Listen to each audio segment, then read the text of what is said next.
이어서 해봅시다. 아까 에너지 준위에 대해서 설명해 드렸어요. 에너지 준위. 보니까 전자가 있어 에너지 준위는 여기는 있을 수 있는데 또 여기도 있을 수 있어요. 여기도 있을 수 있고. 근데 여기는 존재할 수 없겠죠. 여기는 바로 점프하잖아요. 있을 공간이. 그래서 특정 에너지 준위에 전자가 있을 수 있다. 왜 그런가요? 모릅니다. 그렇게 생각하면 뭔가 화학 규칙이 잘 맞다는 거지 정확하게 모릅니다. 그래서 에너지 준위에 대해서 써놨고요. 한 가지 이제 더 틀릴 만한 게 있으면 틀릴 만한 게 한 가지 해볼게. 그러면은 플러스 예를 들면은 9다 플러스 9. 그러면 첫 번째 궤도 전부 차고 두 번째 궤도에 7개가 들어가야 되겠죠. 하나, 두 개, 세 개, 네 개, 다섯, 여섯, 7개. 그때 이 바깥에 있는 전자를 최외곽전자 이렇게 부릅니다. 최외곽전자. 최바깥에 있다 이런 뜻이겠죠. 근데 지금 뭐라고 되어 있습니까?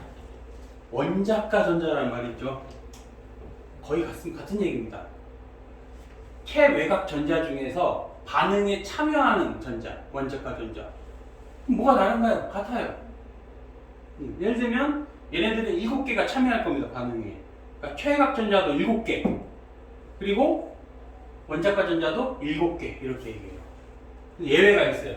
자, 플러스 10을 한번 생각해 봅시다. 플러스 10. 첫 번째 다 차고 두 번째도 8개 다 차 있는 모습이겠죠. 상상을 해본다면 이게 아까 18쪽이었고 반응성이 없다. 비활성 기체. 그러면 최외곽 전자는 몇 개인가요? 여기에 몇 개 있겠어요? 얘네들이 8개 있겠죠. 최외곽 전자는. 원자가 전자는 몇 개인가요? 없어요. 이 논리 이해돼요? 얘네들은 최외곽 전자도 7개죠. 원자가 전자도 7개입니다. 왜냐면 얘네들이 다 반응에 참여할 테니까. 자, 예를 들면 플러스 3짜리 리튬인데 이렇게 그리면 돼요. 리튬은 3번이니까. 그럼 최외곽 전자 몇 개인가요? 1개. 원자가 전자 몇 개인가요? 1개. 얘가 참여할 테니까. 그런데 18쪽 애들은 최외곽 전자는 있지만 얘들은 반응을 안 하니까 반응 참여 안 하죠. 얘들은 원자가 전자가 0이다. 이거 자주 나옵니다. 문제에서 18쪽은 원자가 전자 없다. 이렇게 얘기하시면 돼요. 그래서 써놨죠? 주의하라고 그 얘기입니다. 뭐 이해하는데 뭐 어려움이 없어요. 그러면은 얘만 조심하면 돼. 얘만 18쪽만 조심하자. 자, 원자가 전자, 최외곽 전자 똑같다. 이렇게 생각하시면 돼요. 그 다음 넘어갑시다. 그래서 아까 실판에 그린 거를 이제 깔끔하게 이제 그림으로 다 그려놨죠. 깔끔하게 그림을 그려놨습니다. 이걸 보면 당연히 이 17쪽만 봐도 아래쪽으로 갈수록 어떻게 될까요? 아래쪽으로 갈수록 크기가 커진다. 아까 그랬죠? 그 다음에 같은 주기에서는 이쪽으로 갈수록 전기적 인력이 커지기 때문에 그림은 같아 보이지만 실질적으로는 얘가 더 작다. 저 끝에보다 점점 작아진다. 얘들은 따로 잘 나오진 않아요. 나오지 않는데 원래 거기까지 배우진 않아요. 보통 사실은 통합학 어딜 뒤져도 그런 얘기 잘 안 나옵니다. 근데 시험 문제 나올 거예요.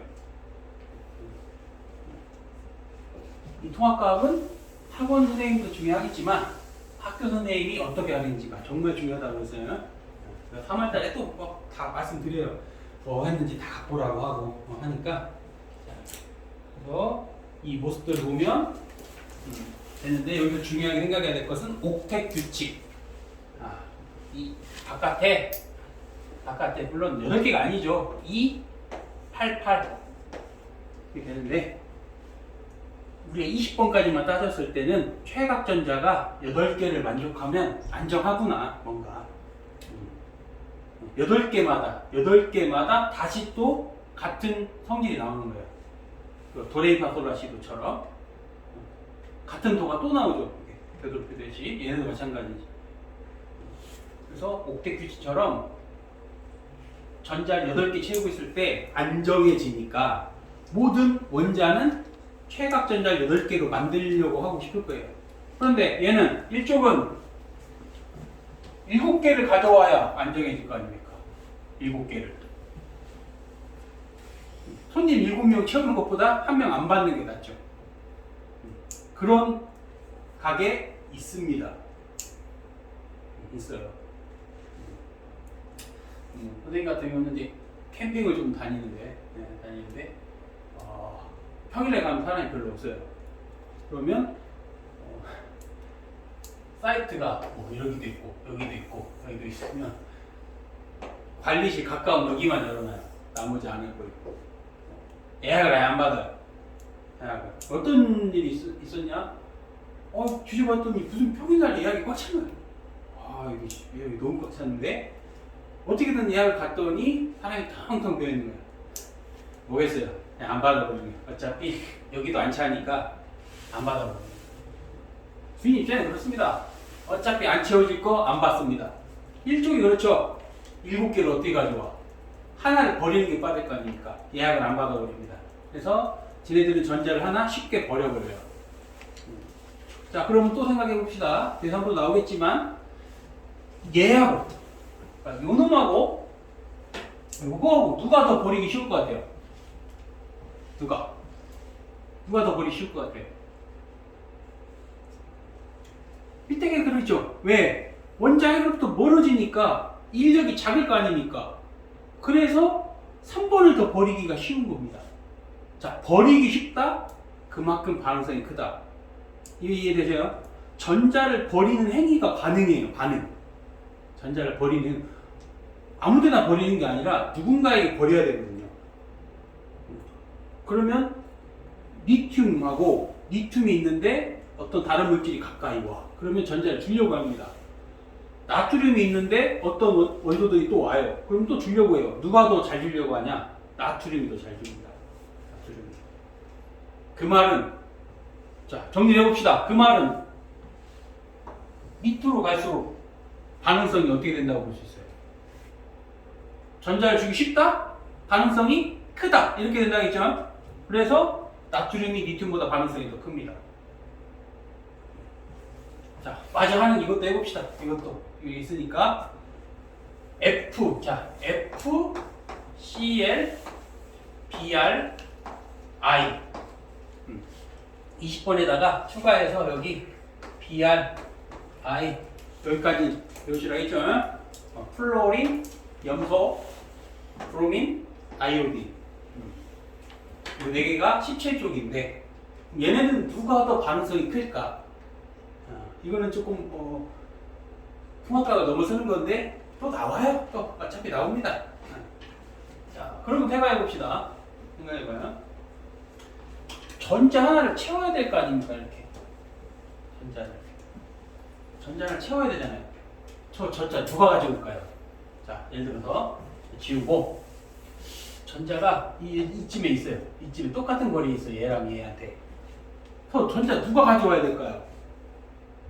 전자가 지네가 스스로 오는 게 아니라 플러스가 잡아 당기는 겁니다. 플러스가. 자, 같은 거리에 있다. 같은 위치에 있다고 하면은 여기 전자들은 이 청력으로 반발할 거고 여기는 오히려 가깝죠. 청력은 적고 전기를 당기는 마이너스 당기는 힘은 세고 아니 적고 플러스가 당기는 힘은 세고 대충 이해하나 보겠어요? 얘네들은 크게 크니까 외부에 있는 전자를 느끼기 어렵겠죠. 더 클 거 아닙니까? 더 크고. 그러면 바깥에 있는 전자를 끌어당기기 가장 좋은 예시는 얘가 될 겁니다. 이 말 이해돼요? 바깥에 있는 전자를 끌어당기는 거는 중앙에 있는 핵인데 이렇게 생각하면 되잖아요. 이렇게 생각합시다. 자, 얘가 부모님이고 이 바깥에가 자식입니다. 자식. 요즘 이렇게 자식 낳으면 애국자죠. 애국자. 근데 지금 내 자식이 지금 9명이 있는데 한 명 더 입양하지 뭐. 이거와 내 지금 자식 17명이 있는데 한 명 더 입양하는 거하고 뭐가 쉬울까요? 이거랑 똑같아요. 이렇게 생각하면. 그래서 얘가 입양하기도 쉽겠죠. 그러니까 얘가 반응성이 큰 거예요. 그래서 17쪽은 일로 갈수록 전자를 받아들이기 더 좋다. 그런 반응성이 더 크다. 1쪽하고 17쪽이 주된 특징을 갖고 있는데 1쪽은 주기가 클수록 반응성이 크다. 17쪽은 주기가 작을수록 크다. 이렇게 정리가 되는 겁니다. 그럼 여기서 해야 될 거 나왔죠? 아까 크기가 어떻게 커지냐? 이거하고 그다음에 전자를 어떻게 주고받아야 되느냐. 당연히 여기 있는 애들 이 중간에 어중쩡하게 있는 애들 있죠. 특히 얘네들은 뭐 준금속이고 얘네들은 전자를 4개를 얻거나 4개를 버려야 되니까 어렵죠. 자식을 4명이나 버려야 되고 자식을 4명이나 입양해야 되는데 어려운 일이겠죠. 그러니까 쟤네들은 반응성이 없습니다. 거의 반응성이 없다. 이렇게 되겠죠. 금속성도 비금속은 잘 나타나지 않는 성질을 갖겠죠. 그래서 별로 중요하지 않습니다. 물어보지 않습니다. 가장 두드러기 나타내는 1쪽하고 17쪽만 주로 배우게 되는 거예요. 그래서 자, 그러면 다음으로 갑시다.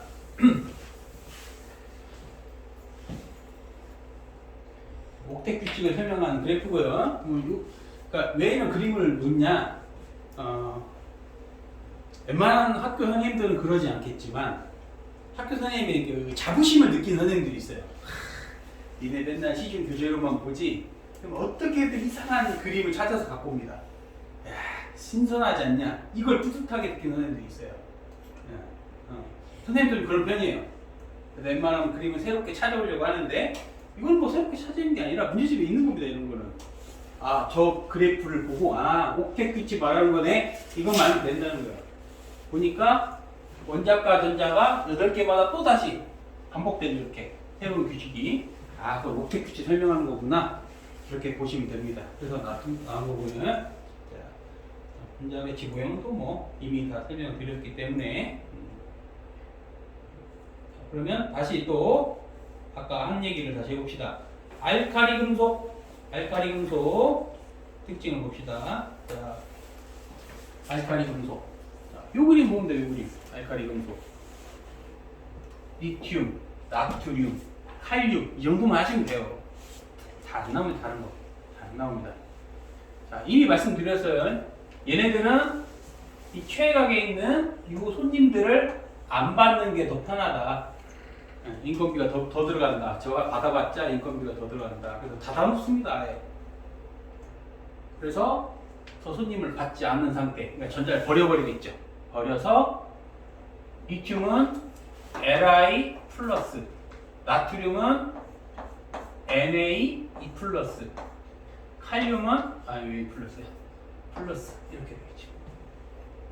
이게 전자를 하나 버렸다라는 의미가 되고 요거를 이온이라고 합니다. 리튬 이온. 얘는 뭐라고 할까? 그러면 리튬 원자, 나트륨 원자, 나트륨 이온 이렇게 용어가 되는 겁니다. 칼륨 이온 칼륨 원자, 칼륨 이온.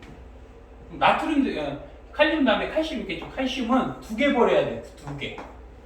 칼슘은 2개 버리는 게 더 훨씬 편합니다. 당연히 하나 버리는 애하고 2개 버리는 애하고 어떤 게 더 편할까요? 얘가 반응성이 더 크겠죠. 당연히. 그래서 1쪽의 특징은 최각전자를 하나를 버려서 옥텟 규칙을 완성하고 싶은 겁니다. 그래서 안정해지고 싶은 거예요. 그래서 양이온이 되려고 한다. 그리고 아까 말씀드렸죠. 얘들은 금속성을 띠니까 1쪽은 알카리 토금속이라고 해요. 알카리 토금속. 금속입니다. 금속 성질을 앞에서 다 말씀드렸어요.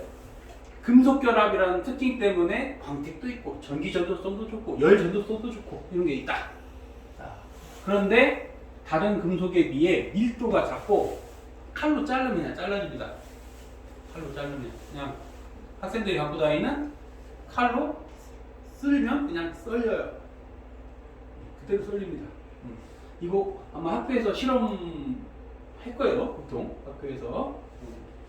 근데 고등학교 때도 이거 실험했었어요. 이거 실험하다가 정말 큰일 나나 내가 사고를 쳤어요. 이거 하다가 사고 쳤으면 선생님이 왜 사고 쳤는지 알려드릴게요. 이제. 자, 아무튼 칼로 자르면 자를 정도로 무르다. 그리고 반응성이 매우 큽니다. 전자를 버린다? 그게 반응입니다. 반응. 전자를 누구한테 주는 행위가 반응인데 쉽게 주죠, 얘네들은. 그래서 어떤 물질만 닿기만 하면 전자를 주려고 해요, 주려고. 그냥 가져가.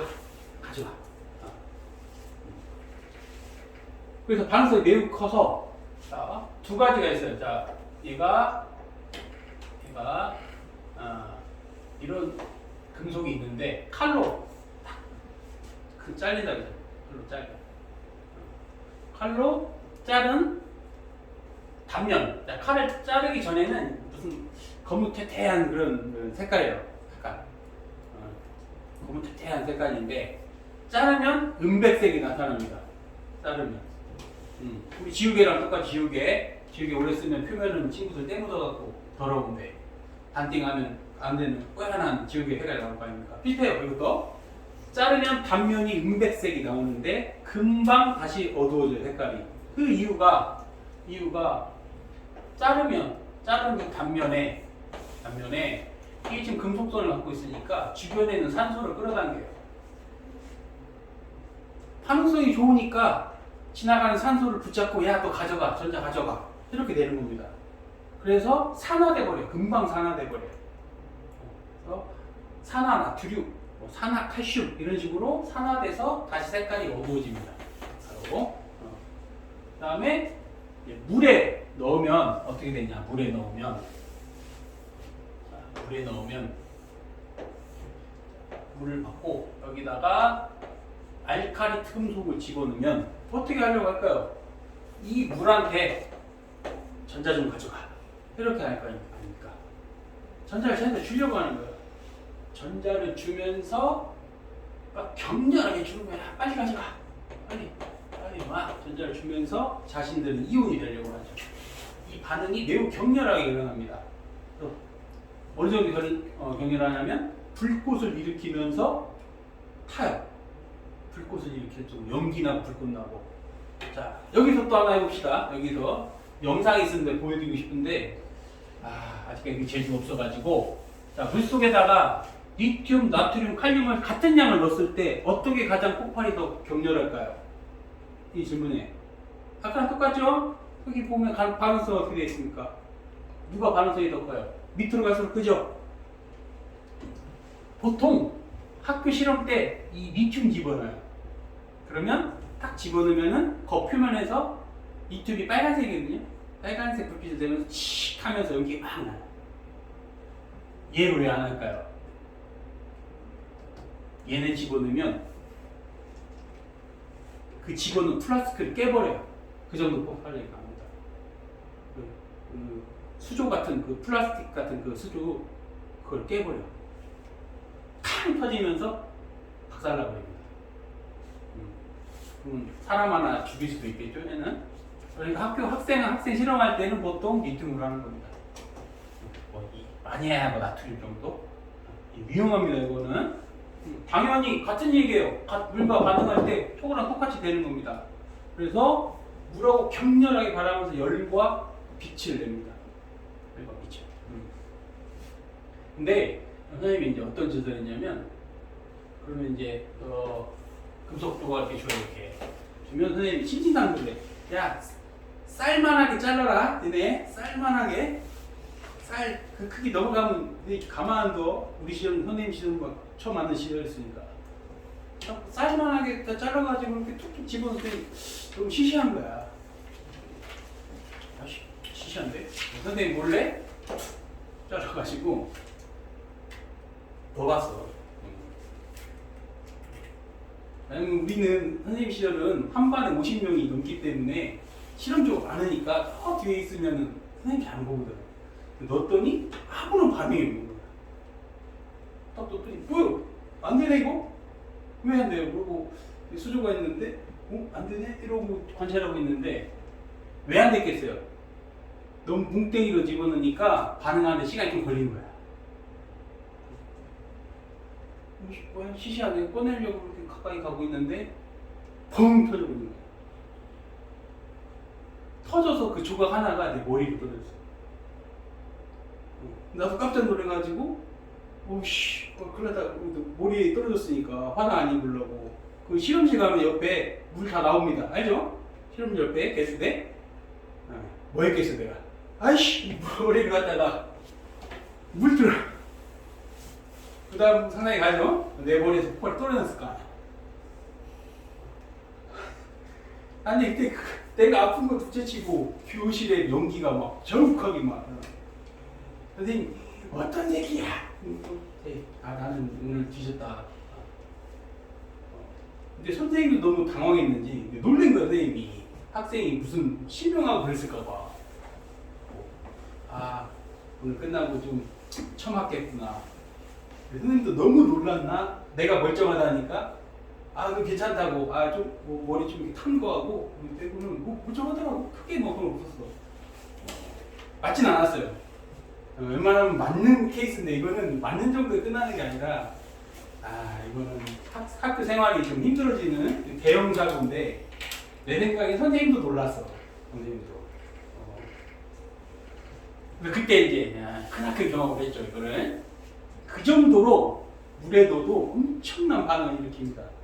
이게 그래서 폭탄으로도 쓸 수 있어요. 그러면 이 금속하고 물하고 만나면 이 화학식을 강조하는 선생님도 있고 강조하지 않는 선생님이 있는데 일단 안 쓸게요. 괜히 헷갈릴까봐. 중요한 건 무슨 기체가 나옵니다. 중요한 사실만 이해하면 돼요. 무슨 기체가 나온다. 이런 것만 하면 돼요. 뭐가 나올까요? 여기 보면 수소 있죠? 수소 기체가 발생한다. 이것만 하시면 됩니다. 이것만. 화학식 있어요. 나트륨을 넣으면은 NaOH 수산화트륨이 되고 뭐 이런 게 있는데 이건 화학이니까 하시는 선생님도 있고 많이 있는데 이거는 3월달에 하시면 됩니다. 중요한 건 우리가 기억할 건 수소 나온다 이것만 기억하시면 됩니다. 또 하나는 이 반응을 여기 수소하고 뭔가 생성되는 요놈이 있어요. 뭔가 다 넣는 거에 따라 다 다르겠죠. 얘 때문에 염기성을 띄어요. 염기성. 얘 때문에 성질이 염기성을 띈다. 이거 알고 계셔야 돼요. 염기성 비슷한 얘기가 알칼리라고 해요. 알칼리 뜻이 물에 넣으면 염기성을 띈다 이 뜻입니다. 그래서 알칼리 금속 이렇게 얘기하는 거예요. 자, 그러면 염기성인지 확인해야 될 거 아닙니까? 염기성인지. 그래서 이 그림이 있는 거예요. 이 그림이 보면 여기 분홍색이 지금 분홍색. 칼라로 만들어도 프린트가 칼라가 아니라서. 그래서 물에다가 페노프탈레인 이런 거 집어넣는 거예요. 페노프탈레인. 이거 하나 써봅시다.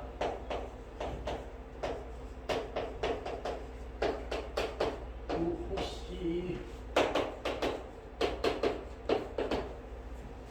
여기 좋죠? 무무빨주노초파. 자, 앞으로 나온 지시약은 이걸로 다 해결됩니다. 무무빨 페노프탈레인, 빨주노 메티로렌즈라고 하는 겁니다. 노초파 BTB. BTB는 들어봤을 거 아닙니까? 메티로렌즈는 뭐 잘 모르겠지만 나오긴 나와요. 자, 페노프탈레인, 메티로렌즈, BTB. 자, 산, 중, 염. 염기성. 산중염 이렇게 생각하시면 돼요. 외우기 쉽죠? 무무빨주노초파 쓰시고 앞에 거 3개 페노프탈레인 산성 무색, 중성 무색, 염기성이 빨간색. 메티로렌즈, 빨주노 산성, 중성, 염기성. 그럼 웬만한 지시약 3개 나오니까 다 외울 수 있을 겁니다. 간단하죠? 외우기. 그 중에서 페노프탈레인이니까 이걸 보시면 됩니다. 염기성이면 붉게 물든다. 저걸로 확인한 겁니다. 자, 됐죠? 그래서 이런 화학 반응식을 이렇게 써주는데 이게 주된 건 아니다. 저는 화학 반응식 잘 못 쓰는데요. 크게 지금 중요한 게 아닙니다. 화학 문제 하시면 되는 거고 중요한 건 수소가 발생한다. 그러면 학교 선생님이 뭐라고 써둘까요? 산소가 발생한다 이렇게 많이 바꿔놓습니다. 보기에다가 매우 그럴싸한데 아니죠. 수소죠. 그러면 이제 할로제논소로 갑시다. 할로젠 원소 쪽으로 가봅시다.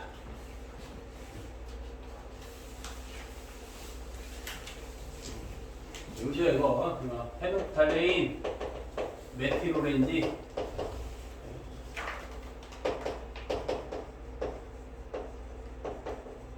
BTB. 그 다음에 할로젠 원소는 17쪽이라서 17쪽 물론 브로민과 아이오딘이 있는데 20번까지만 주로 하니까 이것만 해봅시다. 그럼 얘네들은 빈 공간에 여기 빈 공간에 전자만 집어넣으면 될 거 아닙니까? 저게 더 빠르겠죠. 남은 방을 채워야 수익이 더 올라가니까 채우려고 할 겁니다. 전자를 받아들여서 플로린 이온, 염소 이온이 되는 거예요. 얘들은 전자를 받았으니까 이온이 되겠죠. 만약에 산소 같은 경우는 산소는 16쪽이니까 16쪽이고요. 얘는 두 개 더 받아야 됩니다. 그래서 E- 이렇게 써지겠죠. 이렇게 표현된 것을 이온이라고 하고 이 상태가 원자인 겁니다. 원자, 플로린 원자, 이온. 그래서 표기법이 다르죠. 자, 그다음에 이 화살표가 뭘 의미하냐? 커지겠죠? 대신 뭐가 다르다? 반응성은 얘가 더 크다고 했죠. 반응성. 자식이 적은 부모가 입양하기 좋죠. F가 가장 가능성이 크다. F가. 자, 그럼 특징들이 있어요. 특징. 보통 이원자 분자로 존재합니다. 보통 Cl2, 뭐 이런 식으로 F2 이런 식으로 이원자 분자로 존재해요. 또 밀도가 뭐 당연히 작고 그리고 금속과 수소하고 잘 반응합니다. 금속과 반응하는 건 당연한 얘기고요. 왜냐하면 어떤 금속이 있으면 얘는 전자를 버리려고 하니까 얘가 받아주겠죠. 금속은 전자를 버리려고 하고 17쪽은 전자를 받으려고 하니까 찰떡궁합이죠. 잘 맞죠. 그리고 수소도 마찬가지예요. 수소는 금속이 아닌데 자 H, Li, Na 얘네들이 잘 받아주는 거예요. 전자를 버리니까. 근데 얘는 금속이 아니죠. 금속이 아니지만 전자를 버리려고 하는 동질을 갖기 때문에 분리한 겁니다. 금속과 수소 이렇게 분리한 겁니다. 일족 중에서 얘만 금속이 아니니까. 그래서 저렇게 표현했다고 보시면 됩니다. 그래서 쟤네들과 잘 반응한다.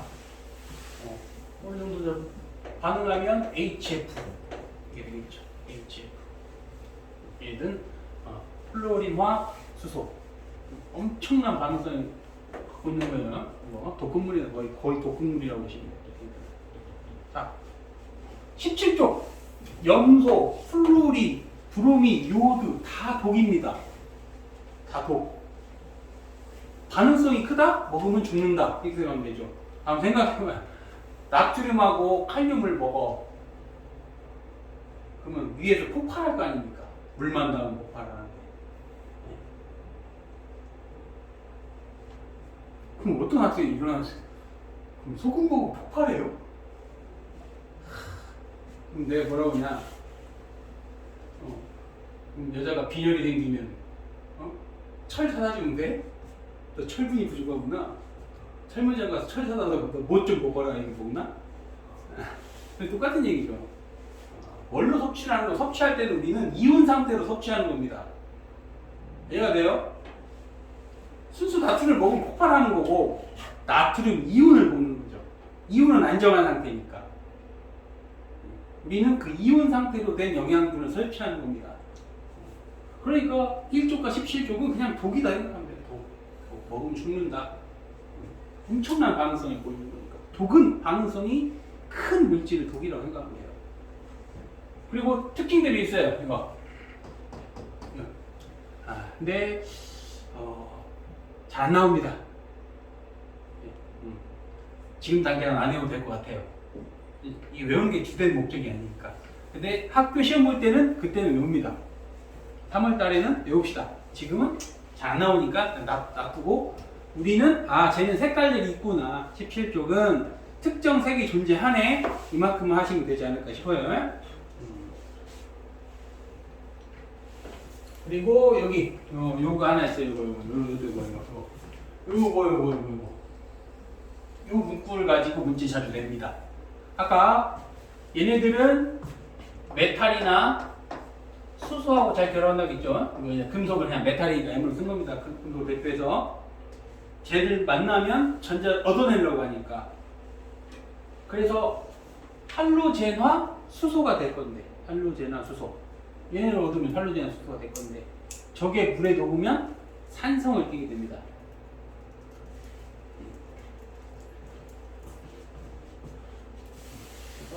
그래서 산성을 띈다. 이거 보시면 산성 띈다. 산성 띈다.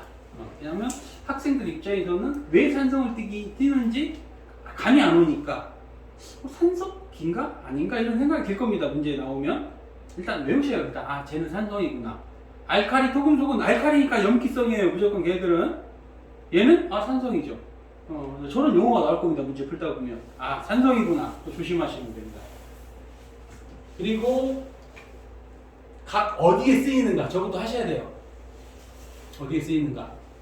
이 통합과학의 목적이 생활 속 과학을 잘 이해하는 거기 때문에 그래서 또 잘 나옵니다. 플로리는 치약에 들어있고요. 치약. 양치.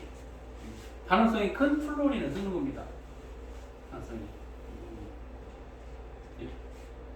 이제 뭐냐면 여러분들은 이제 17세고 선생님은 이제 40대 중반을 향해 가고 있고, 그러면 양치질을 40년 넘게 했지 않겠습니까? 근데 문제는 너무 강한 치약이, 한국 치약이 너무 강해. 그래서 이빨도 녹입니다, 사실은.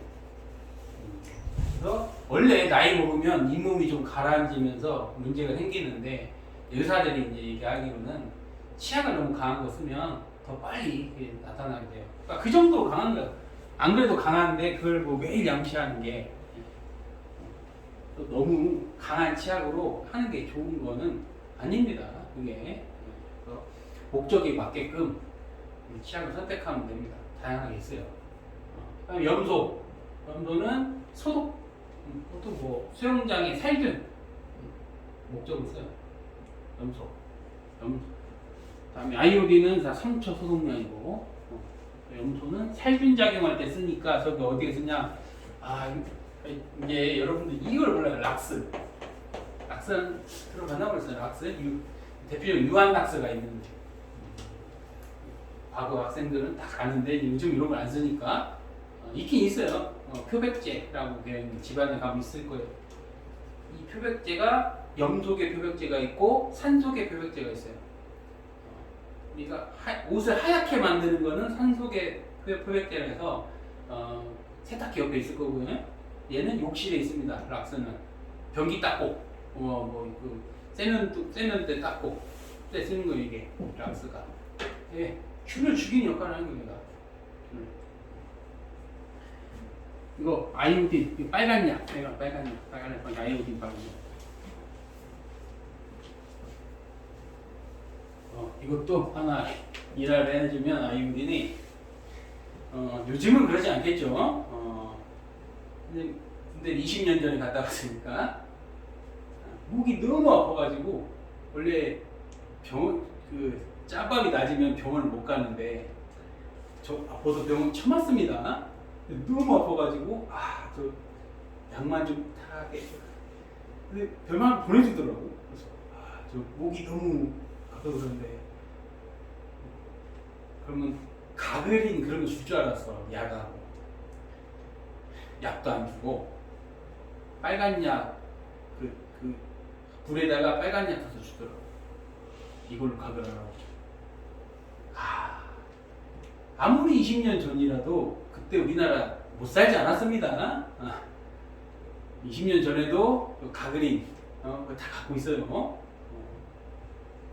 선생님 케어각을 좀 비싼 거 쓰는데 약국에 파는 거 집에 널려 있습니다. 그런 거 빨간 약, 빨간 약. 너무 아프니까 하루 3번 밥 먹고 토 나왔어요. 너무 심하더라고요. 냄새가. 그런 때 쓰는 겁니다. 저기 빨간 약 생각하면 빨간 약. 17세면 빨간색 안 바를 것 같은데. 집에서 빨리 안 바르죠? 우리 세대 얘기지 이거는 여러분 세대가 아닌 것 같아. 상처에는 여러분들 후시딘 바르거나 병원 가겠죠. 누가 집에서 빨간색 바르줍니까? 그 다음에 이제 여기 이제 그림들을 조금 첨가해 봤어요. 자, 리튬이 안정해진 모습. 당연히 얘가 나가야 되겠죠. 그러면 리튬이니까 얘는 Li 플러스 이렇게 표기해주면 됩니다. 표기법이. 밑에는 산소가 안정해진 모습이니까. 자, 산소는 몇 개 받아야 됩니까? 산소는 5인데 하나, 2개 더 받아야 안정해지겠죠. 그럼 전자를 2개 받았으니까 E- 이렇게 씁니다. 이것이 이온 표기 방법이다. 이거를 설명해 드리려고 넣은 거고요.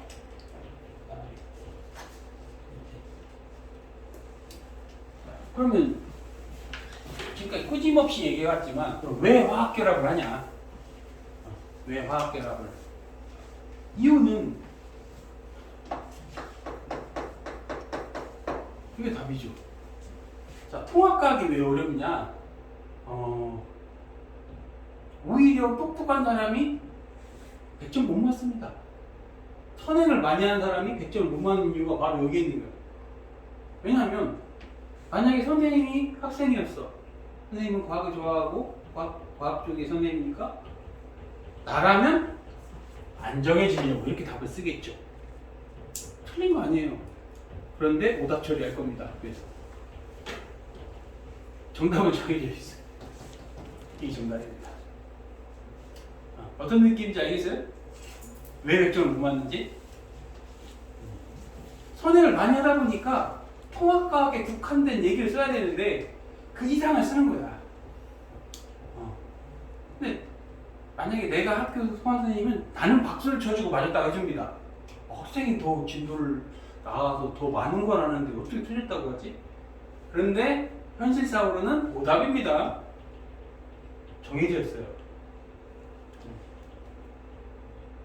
웬만한 학생들은 이 오투만 풀어봐도 풀만하네? 그렇게 할만한데 어렵지 않은데 착각입니다. 시험 대비 때 되면 뭘 해야 되는지 알겠죠? 주관식 같은 거 모범 답안을 어느 정도 읽어놔야 돼요. 외워야 됩니다. 이런 문제 이거 써야 되고 이게 써야 되고. 여러분들이 지금 알 것 같은데 지금 오늘 배운 얘기를 주관식으로 내면 답을 잘 못 써요. 답을. 왜냐하면 알긴 알겠는데 뭐라고 써야지? 그럼 길어집니다. 이렇게. 글이 길어져. 그럼 또 감점당할 수 있어요. 그래서 나름의 모범 답안을 어느 정도 알고 계시는 게 좋아요.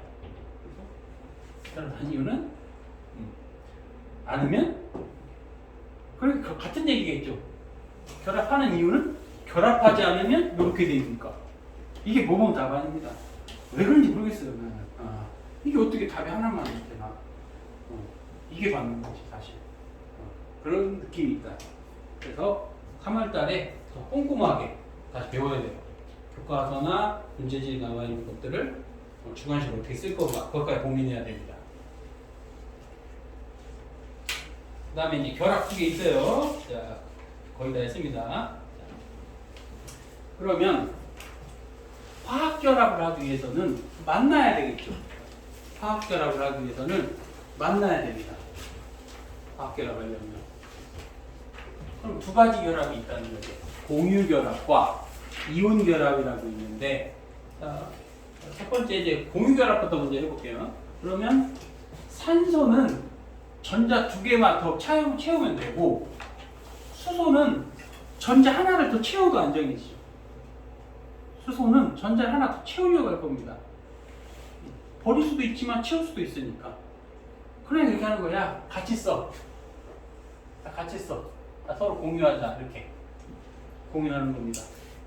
전자를 마치 서로 공유하면서 안정감을 느끼게 되는 거예요. 수소 입장에서는 2개인 것처럼 느껴지고 산소는 최각 전자가 8개로 느껴지니까 안정해지는 겁니다. 이런 결합이 공유 결합이 되는 거예요. 여기는 지금 6개 있으니까 총 8개죠. 산소고. 그래서 이런 비금속 같은 경우는 이원자 분자로 존재하는 이유가 두 개 만나면 안정해지겠죠. 산소 같은 경우. 그래서 하나씩, 자 얘네들이 하나씩 공유했잖아요. 이거는 공유결합. 몇 개 공유했습니까? 두 개씩 공유, 서로 두 개씩 공유하자고 했어. 이중 공유결합. 얘는 특이하게 질소가 특이한 경우니까 얘는 세 개씩 공유합니다. 삼중 공유결합 이렇게 얘기하는 거예요. 크게 문제는 안 나와요. 이거 갖다가 하나씩 공유할 수 있고 두 개씩 공유할 수 있다. 그래서 이름만 다르다. 그것만 아시면 됩니다. 자, 중요한 건 공유결합은 어떤 특성을 갖냐, 이게 중요한 겁니다. 공유결합은 어떤 특성을 갖냐. 이온결합보다 더 안정한 물질이에요. 공유결합이. 이온결합보다 더 안정하다. 그러니까 반응에 잘 참여하려고 안 합니다. 물에 닿아도 별 반응이 없고 전기도 잘 안 통하고 안정할수록 외부 반응에 반응하지 않는 겁니다. 그래서 전기도 안 통하고 이온도 되지 않고, 그리고 혼자 할 때보다, 산소가 혼자 할 때보다 훨씬 안정합니다. 이거는 독이에요. 산소 혼자 있는 것을 발생기 산소라고 해서 독입니다. 얘가 때를 빼주는 겁니다. 이게 산소계 표백제. 얘는 안정하게 해줘. 산소는 우리가 들여 마시는데. 그러니까 혼자 있을 때보다 훨씬 안정해지는 거죠. 대부분 분자로 존재할 수밖에 없어요. 혼자보다는 같이 결합했을 때 더 안정하니까. 그 다음에 공유결합의 성질. 공유결합의 성질. 자, 보시면 녹는 점과 끓는 점이 낮다. 녹는 점과 끓는 점이 낮다. 자, 그럼 공유결합은 누가 하냐? 비금속들이 하는 겁니다. 공유결합은 비금속끼리 하는 거예요. 아까 17쪽 얘들이 하는 거예요. 그러면 아까 할로젠 원소는 상온에서 뭘로 존재한다고 했어요? 고체나 기체로 존재하죠. 고체나 기체로. 자, 그것도 다시 한번 써볼게요. F, Cl, Br, I.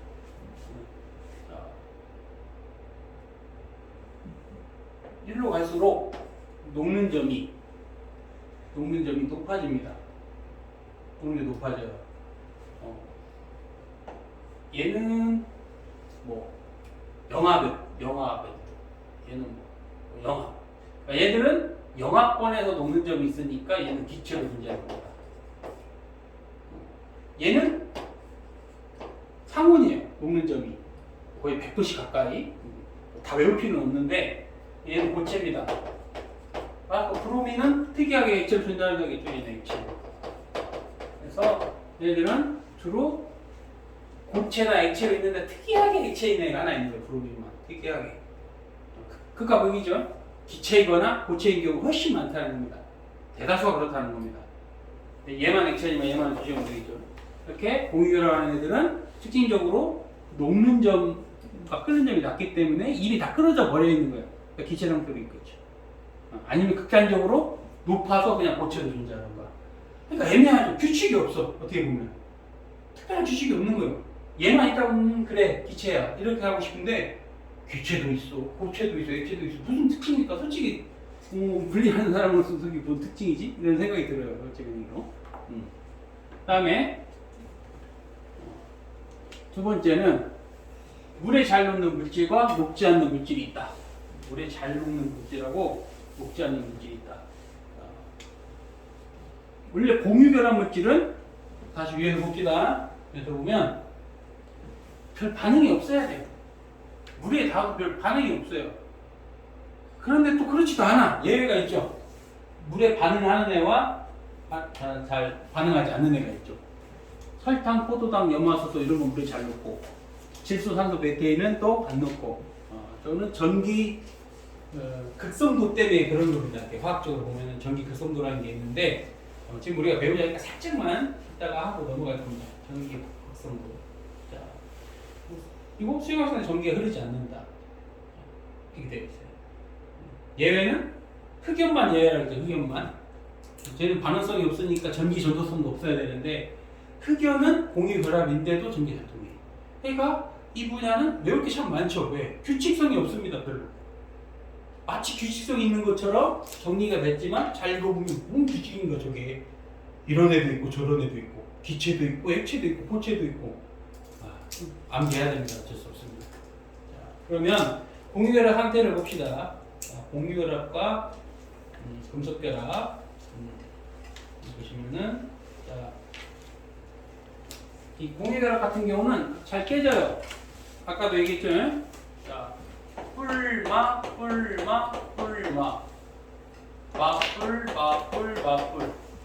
이런 식으로 붙어 있는데 탁 치면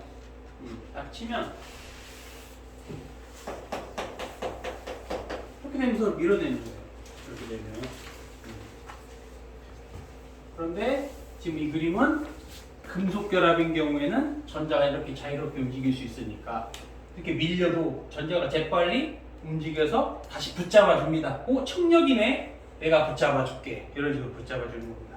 그래서 모양이 얼마든지 변할 수 있다. 이런 그림 나타내는 거고요. 자, 이제 여기다 했어요. 그 다음에 금속과 비금속이 만나면 어떻게 되냐. 금속과 비금속이 만나면 공유결합은 비금속 플러스 비금속이요. 그 다음에 이온결합은 금속 플러스 비금속입니다. 그러니까 금속과 비금속이 만나서 물질을 만들면 이것을 염이라고 합니다. 염. 대표적으로 Na 플러스하고 Cl 마이너스가 만나면 NaCl이 되는 이게 소금이죠, 소금. 바닷물의 농도를 얘기할 때 염분이라는 얘기를 씁니다. 바닷속에는 대부분 이온결합 물질이 녹아져 있으니까 그래요. 염의 뜻이 금속 양이온과 비금속 음이온이 만난 거예요. 그러면 뻥겠죠. CA하고 CL 만나면 CaCl 시간이 부족하다 마음이 급해지네. 대단히 이런데 그러면 예외들도 존재합니다. 자, 예외 이게 조심해야 돼요. 이거 H하고 Cl이 만나면 염화수소가 됩니다. 이게 염산. 염화수소. 이거 이온결합이냐 공유결합이냐. 이 형태가 이렇게 돼 있어요. 수소 플러스하고 Cl 마이너스하고 만나서 HCl이 된다. 공유결합일까요? 이온결합일까요? 생긴 거 보면 이온결합 같죠? 근데 조건이 있잖아요. 이온결합은 금속과 비금속이어야 돼. 근데 여기는 얘도 비금속이니까 공유결합입니다. 저는 예외들 때문에 헷갈리는 얘기예요. 예외들 때문에. 이온결합은 1쪽과 17쪽이 만나면 가장 좋겠죠. 1쪽 양이온, 17쪽 음이온 만날 때 가장 잘 되겠죠. 이렇게 가능성이. 그래서 이온결합의 특성은 자, 이 그림 보면 이온결합의 특성은 플러스 마이너스가 전기적 인력에 의해서 묶였기 때문에 자, 망치를 두드려 가지고 살짝만 변형되면 어떻게 되면 아까 그림처럼 플러스하고 마이너스와 마이너스 만나는 순간이 생깁니다. 그럼 서로가 밀어내니까 그냥 부서져 버리는 거예요. 나뉘어 버립니다. 쉽게 부서진다. 자, 큰 틀로 얘기하면 공유결합하고 이온결합하고 누가 더 강하냐? 공유결합이 강합니다. 무조건. 물리적, 화학적 다 강해요. 공유가 이온보다. 그렇게 이해하시니까 차라리 통틀어서 공유결합과 이온결합 중에 누가 강하냐? 공유결합이 강합니다. 물리적으로도 화학적으로. 물이 약한 거 보이시죠? 물에 잘 녹는다. 자, 이렇게 생각해봅시다. 물에 녹는 거 그림을 해줄게. 이거. 자, 여기 물은 공유결합 물질이긴 한데 이게 각도가 애매하게 돼서 예를 들면 이산화탄소는 COC 이렇게 돼서 중성을 띠는데 물은 산소는 마이너스 쪽, 수소는 플러스를 띄어서 공유결합인데 약간의 극성을 띱니다. 그러니까 자, 이렇게 해야 돼. 자, 근데 이렇게 합시다. 이 산소는 예쁜 여자, 예쁜. 수소는 잘생긴 남자. 이렇게 생각합시다. 하도 얼굴이 많아갖고 뭐가 예쁜가? 개인적으로 이찌를 좋아하긴 한데 이찌는 좀 인물보다는 요즘 예능 많이 나오는 뭐 윈터라고 합시다. 윈터. 근데 여기에 NA 플러스하고 CL 마이너스 들어와. 그러면 이 CL 여자는 얘가 제일 잘생긴 줄 알고 살았는데 봤더니 차은우급의 훈남이 뭐 있어. 뭐 어떻게 하겠습니까? 잘가 만나야지. 이 남자 봤더니 오 예쁜 애네 헤어지겠지 잘. 그래서 이온결합 물질은 물에 들어가면 잘 녹습니다. 이해되죠? 왜? 얘는 이쁘니까, 이쁘고 잘생겼으니까 웬만하면 커플이 다 헤어져야 돼. 아닌 애들도 있을 거 아닙니까? 아닌 애들도. 이 커플이 더 잘생기고 예쁠 수 있잖아요. 그러면 물에 안 녹죠? 이온결합인데 안 녹아. 그거를 앙금이라고 하는 겁니다. 중학교 때. 이해되셔요? 이온결합은 얘네들은 어차피 극성 때문에 만났으니까 서로 남녀의 끌림에서 만났는데 봤더니 더 잘생긴 분이 있어. 그러면 헤어질 수 있죠. 잘 헤어집니다 실제로. 그런데 아닐 수도 있다. 다 되는 건 아니다. 항상 예외가 존재한다는 예외가. 예외. 대표적으로 PbI2 요도 하나, 아이오딘 하나 이런 거는 앙금이잖아요. 앙금. CaCO3 뭐 이런 거 중학교 때 했는데 그래서 특징은 물에 잘 녹는다. 그러면 공유결합은 안 녹나요? 아니었죠 아까? 녹는 애도 있고 안 녹는 애도 있고 이렇게 됐죠. 그러면 이 상태는 커플이니까 헤어질 일이 없잖아요. 헤어지면 전기가 통하는 건데 고체 상태일 때는 전기가 안 통하다가 오래된 커플 서로 이렇게 뭐 손잡은 거 했어요. 오래된 커플 새로운 연인 찌릿찌릿 하겠죠. 그래서 수용액 상태에서는 전기가 잘 통합니다. 물에 녹아서 이온이 되기 때문에 전기 전도성이 좋아집니다. 고체 상태는 안 되고 수용액 상태. 이거를 이제 화학에서는 전해질이라고 해요. 전해질. 뭔가 규칙이 있으면서 규칙이 없다 보시면 그래서 꼼꼼하게 하셔야 된다. 그런데 5번 그림 같은 것이 보면 수용액 상태에 나타나는 겁니다. 뭐 뒷장은 안 해도 분제품들 지장이 없을 거예요. 다음 단원 때문에 좀 해놓은 건데 그래서 오늘 내용 여기까지 하면 전부 다 했습니다. 좀 많은 양을 나가서 좀 헷갈릴 건데 일단 과제 이 부분 맞춰서 해 오시고요. 오늘은 두 분만 끝나고 테스트 하시면 될 것 같아요. 다음 주에 만납시다.